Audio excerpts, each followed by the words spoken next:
2 गाड्या आपल्याच कडे आहेत, बाकीच्या बाहेर आहेत.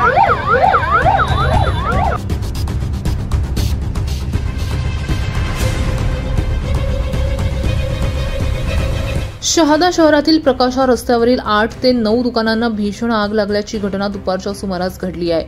सदरच्या आगीत 4 चाकी वाहनांसह गॅरेज, मंडप साहित्यांची दुकान, इलेक्ट्रॉनिक दुकान, साऊंड सिस्टीम आणि इतर अनेक दुकानांना आग लागल्यानं मोठं नुकसान झालंय.